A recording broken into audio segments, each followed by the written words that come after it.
अब बात उत्तर प्रदेश की। आज नोएडा में दिन भर प्रदर्शनकारी मजदूरों का पुलिस के साथ टकराव हुआ, आगजनी हुई, पथराव हुआ, लाठीचार्ज हुआ और आम लोग दिन भर जाम से जूझते रहे। असल में नोएडा में पिछले कई दिनों से वेतन बढ़ाने की मांग को लेकर मजदूर प्रोटेस्ट कर रहे थे, लेकिन आज अचानक ये प्रोटेस्ट हिंसक हो गई। प्रोटेस्टर्स ने अलग अलग इलाकों में 50 से ज्यादा फैक्ट्रियों में पथराव किया, 150 से ज्यादा गाड़ियों में तोड़फोड़ की और 2 और 4 दर्जन से ज्यादा फूंक हुई। हाथ में डंडे लेकर सैकड़ों लोग सड़कों पर रहे, जुलूस निकालते रहे। उनका कहना है कि जब तक उनकी मांगें नहीं मानी जाती वो रुकेंगे नहीं।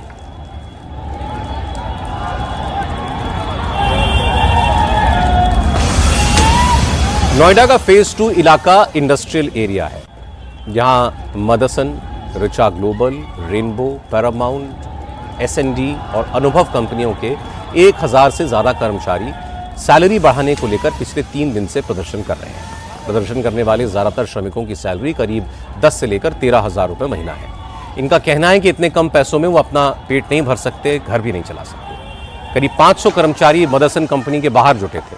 सबसे पहले यही हिंसा हुई। श्रमिकों का कहना है कि पुलिस ने लाठीचार्ज किया, जिसकी वजह से हिंसा भड़की। सुनवाई न होने से यहां कर्मचारी उग्र हो गए, पथराव कर दिया, कई गाड़ियों और बसों को आग लगा दी। पुलिस ने रोकने की कोशिश की तो उनकी गाड़ी पलट दी। हालात बिगड़े तो कई थानों की फोर्स मौके पर पहुंची। कर्मचारियों ने उन पर पथराव कर दिया। फिर पुलिस ने आंसू गैस का इस्तेमाल किया, सारे रास्तों पर बैरिकेडिंग कर दी। फेज 2 के बाद धीरे धीरे प्रदर्शन नोएडा के करीब 10 इंडस्ट्रियल इलाकों और आसपास के जिलों में फैल गया। सेक्टर 85 में डिक्सन कंपनी का गेट तोड़ दिया गया। नोएडा सेक्टर 63 में मारुति नेक्सा शोरूम में सर्विस के लिए आई गाड़ियों में आगजनी की गई। प्रदर्शनकारी श्रमिकों ने नोएडा सेक्टर 63 थाने का घेराव किया और जमकर पत्थरबाजी की।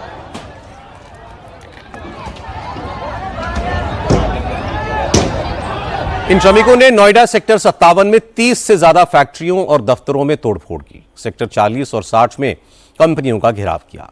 हालात को काबू करने के लिए पुलिस के साथ साथ PAC को तैनात किया गया। इंडस्ट्रियल इलाके में कंपनियों के बाहर भारी फोर्स तैनात है। आज हंगामा करने वालों ने बताया कि आखिर उन्हें ऐसा करने के लिए क्यों मजबूर होना पड़ा।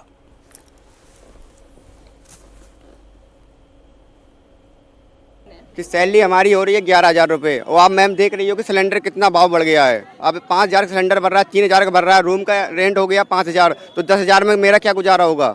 क्या गुजारा होगा मैम? तो हमें इसका न्याय चाहिए कि मेरी सैलरी 18 से 25,000 हो, जिसमें मेरा कुछ गुजारा हो। समस्या क्या आ रही है? समस्या है हम फाइनल से करें, लेकिन 13,000 के काम करवा रहे हैं। हम विधवा लेडीज हैं, अपने बच्चे के लिए मैं काम करने आई हूँ, लेकिन फिर भी ऐसे करवा रहे हैं। ऐसे में चलेगा? ये बताइए आपने। गरीब लोग हैं, 4 दिन से कर रहे हैं, मालिक तो आते हैं नहीं।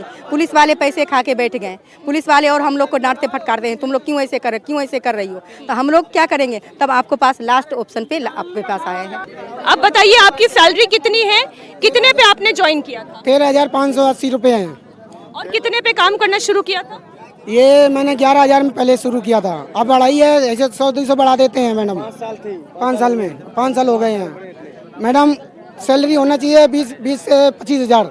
ओवर टाइम लगे या ना लगे, बस 8 घंटे की। तो कितने साल से नौकरी कर रहे हैं, मजदूरी कर रहे हैं? जी मैं सन 2012 से कर रहा हूँ। जब 2012 में नौकरी शुरू की थी तब सैलरी क्या थी?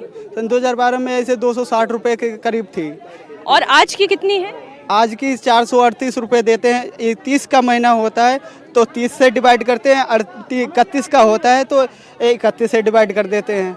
यानी कि एक दिन की सैलरी हुई आपकी करीब 400 रुपये, 38 रुपये जैसे हो, 438 रुपये हो। जैसे कि हमारा कहना मात्र एक ही है कि मेरी केंद्र सरकार बढ़ा रही है और स्टेजों में बढ़ा दी गई है। जैसे हरियाणा में मानेसर जैसे राज्यों में बढ़ा दी गई है, तो 18 से 20,000 आप भी देख रही हैं। तो यहाँ पे बढ़ाने में क्या दिक्कत आ रही है? लोगों ने कहा कि वो तो शांति से प्रदर्शन कर रहे थे, लेकिन जब पुलिस ने लाठीचार्ज किया तब हिंसा शुरू हुई। हम लोग शांतिपूर्वक सुबह धरना प्रदर्शन वहाँ पे कर रहे थे। उसके बाद जब इन्होंने लाठी चार्ज कराया, सुनो मैं बोल रहा हूँ ना, इन्होंने लाठी चार्ज करा, उसके बाद हम लोगों ने यहाँ जो लोग सारे थे उन्होंने पत्थर फेंकना स्टार्ट कर दिया। क्योंकि जब लोग कोई पिटता रहेगा तो कुछ स्वयं की रक्षा के लिए कुछ तो करेगा ना। किसने बोला करने के लिए? बोलो, किसने बोला था? किसने बोला था लाठीचार्ज? लड़कियों पे लाठीचार्ज हो रहा है, लड़कियों पे हो रहे हाथ में हमारा है, इन्होंने चोट लगी पैर में, देखो हमारे, तो देखना कितना बुरा मारा है। इन वर्कर्स का कहना है कि उनकी मांग को पुलिस फोर्स के दम पर दबाया नहीं जा सकता। जब तक उनकी डिमांड्स नहीं मानी जाती हैं तब तक ये प्रदर्शन जारी रहेगा।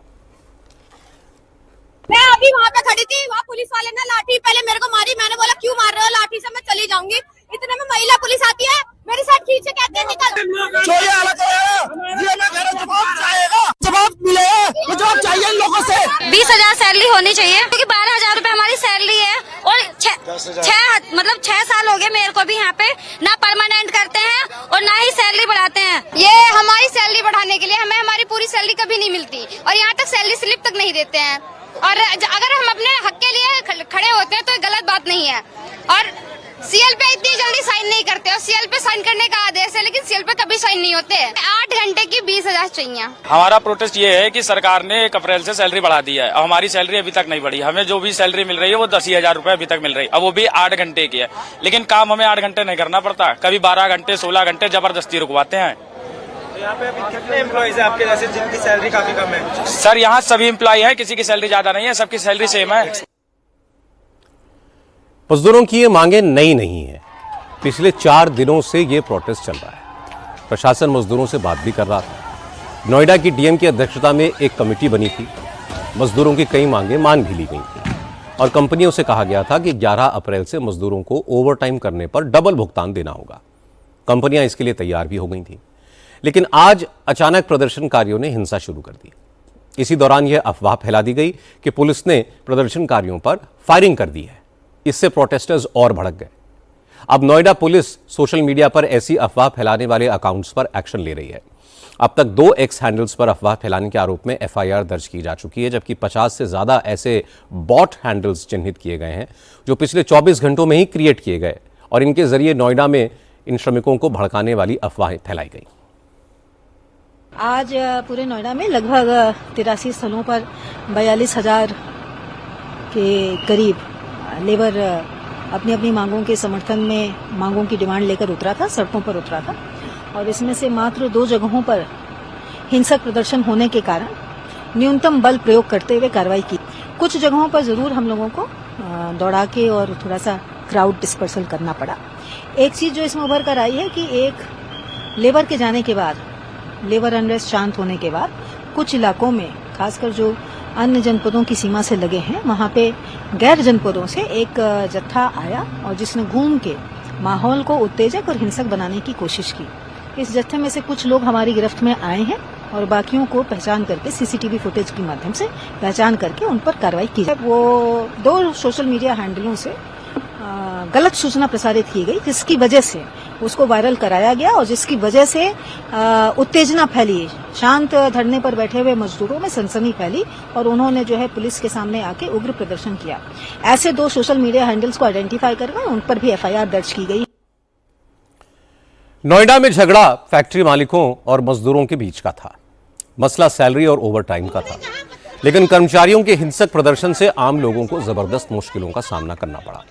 जाम के कारण ऑफिस जाने वाले लोग कई घंटों तक फंसे रहे। नोएडा फेज 2 में तो एक ऐसा परिवार जाम में फंस गया जिनके परिवार में किसी की मृत्यु हुई थी, लेकिन प्रदर्शनकारियों ने इस परिवार की गाड़ी को भी रोक लिया। शर्म नहीं आ रही तुम्हें? तुमने कहा पत्थर मारो? गाड़ी निकालो।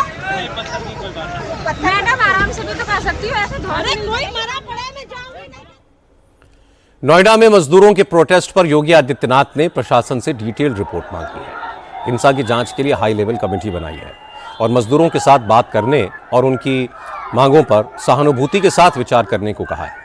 जिस वक्त नोएडा में हिंसा हुई उस वक्त योगी पश्चिम उत्तर प्रदेश में ही थे। उन्होंने कहा कि सरकार श्रमिकों के साथ है, लेकिन कुछ लोग साजिश के तहत प्रदेश के माहौल को खराब करने की कोशिश कर रहे हैं। ऐसे तत्वों से सख्ती से निपटा जाएगा। आज जब उत्तर प्रदेश में आपकी डबल इंजन की सरकार सुरक्षा का, सुशासन का, सेवा का, इंडस्ट्रियलाइजेशन का एक मॉडल खड़ी कर रही है, नौजवान के लिए नौकरी और रोजगार की गारंटी दे रही है, तब जब यह सब कुछ हो रहा है, कुछ लोग उस शांति को समृद्धि की ओर बढ़ने से रोकने के लिए अशांति पैदा करने के भी षड्यंत्र कर रहे हैं। औद्योगिक इकाइयों में कार्यरत कार्मिकों से और औद्योगिक इकाइयों में कार्यरत श्रमिकों से भी याद करिए, ये डबल इंजन की सरकार आपके साथ कैसे खड़ी होती है। कोरोना कालखंड में आपने देखा होगा, जब कोरोना की परवाह के बगैर हमारी सरकार ने कार्मिकों को सबके लिए अपनी गाड़ियां उपलब्ध करवाई, उनको क्वारंटीन सेंटर में रखवाने की व्यवस्था की, उनके लिए सभी प्रकार की फ्री सुविधा उपलब्ध करवा करके उनको उनके घरों तक पहुंचाने का काम किया।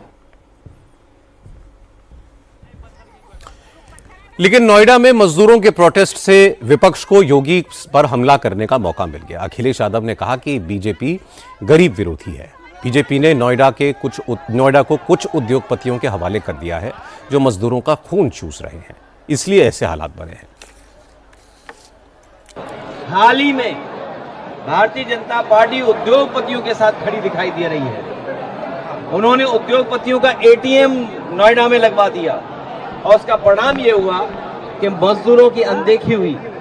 अगर मजदूरों के हक, अधिकार और उनके सम्मान का अगर पड़ोसी राज्य में ज्यादा उनको लाभ मिल रहा होगा, ज्यादा सहूलियत होगी, तो स्वाभाविक है कि मजदूर सड़क पे आएगा। और उसी का परिणाम यह है कि भारतीय जनता पार्टी के गलत फैसले, गलत नीति और कुछ लोगों को, कुछ उद्योगपति, कुछ कारोबारियों को इतना बड़ा बना दें, उसका परिणाम आज आपको देखने को मिला है। अब मुख्यमंत्री जी मुजफ्फरनगर गए थे और नोएडा भी करीब में है, कम से कम उन मजदूर भाइयों को अलग बैठ करके बात कर लेते और समाधान कर देते। वैसे भी मुख्यमंत्री जी नोएडा जाने से घबराते नहीं हैं, लेकिन इस बार लग रहा है कि नोएडा जाने की हिम्मत नहीं जुटा पाए होंगे, जबकि 80-90 किलोमीटर दूर रहे होंगे। कर्मचारी अपना वेतन बढ़ाने की मांग करें, उसके लिए प्रोटेस्ट करें, ये उनका राइट है, उनका हक है। लेकिन इस तरह सड़कें जाम कर देना, रोड पर चल रहे आम लोगों की गाड़ियों पर पथराव करना, गाड़ियों को जलाना, कंपनियों में आगजनी करना, इसे कोई सपोर्ट नहीं कर सकता। प्रशासन ने कर्मचारियों से बात की थी, प्राइवेट कंपनियों को कर्मचारियों की बात सुनने और उनकी मांगों पर विचार करने को भी कहा था। कुछ मांगें मान ली गई थी, इसके बावजूद हिंसा हुई, ये गलत है। पुलिस का दावा है कि सोशल मीडिया पर फायरिंग की अफवाह फैलाई गई, इसलिए माहौल खराब हुआ। पुलिस को अफवाह फैलाने वालों की पहचान करके उनके खिलाफ सख्त एक्शन लेना चाहिए। अब इस मामले में विरोधी दलों के नेता भी कूद गए और वो भी मजदूरों के हमदर्द बनकर उन्हें भड़काने की कोशिश करेंगे। इसलिए इस वक्त प्रशासन को बहुत अलर्ट रहने की जरूरत है।